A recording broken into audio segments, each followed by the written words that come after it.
In the far northeast of India, where hills fold into one another like old memories, there lives a story that many call sudden, but which, in truth, has been centuries in the making.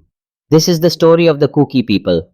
To some, they seem to appear overnight, in headlines, in politics, in conflict. But history rarely moves in straight lines, and never suddenly. Long before India had borders, before Manipur had lines on maps, before the word nation had meaning in these hills, people moved. The Kukis were hill people. They followed forests, fertile slopes, and safety. From the Chin hills of present day Myanmar, they crossed ridges that had no names, no fences, no passports. They settled quietly. They farmed, hunted, worshipped the land, and lived clan by clan. No one counted them. No one needed to. Then came the British with notebooks, with surveys, with the need to control hills that refused to be flat. The British did something new. They named, classified, and settled tribes. Kuki became more than a clan identity, it became a category. Some Kuki villages were placed deliberately in strategic hill zones. Some were recruited as laborers. Some were armed as local forces, not for power, but for survival within an empire's logic. And quietly, the Kukis became part of the official record. When India became free, the hills did not suddenly become equal. The valleys developed faster, the hills waited longer. The Kukis, like many hill tribes, were recognized as scheduled tribes.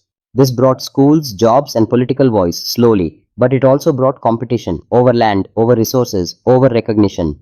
In the 1990s, violence erupted between Kukis and Nagas, villages burned, people fled. For the first time, many Kukis learned a harsh truth. If you do not organize politically, history will pass over you. Church bells rang across the hills. Christianity, brought earlier by missionaries, became more than religion, it became community. Churches connected villages, schools educated children, networks strengthened identity. The Kukis began to speak with one voice, not loud but persistent. In 2021, Myanmar collapsed into chaos. The military took power. Gunfire echoed across the Chin Hills. Families fled, not into a foreign land but into kinship. They crossed into Mizoram and Manipur, where language and blood felt familiar. To outsiders, it looked like a sudden rise.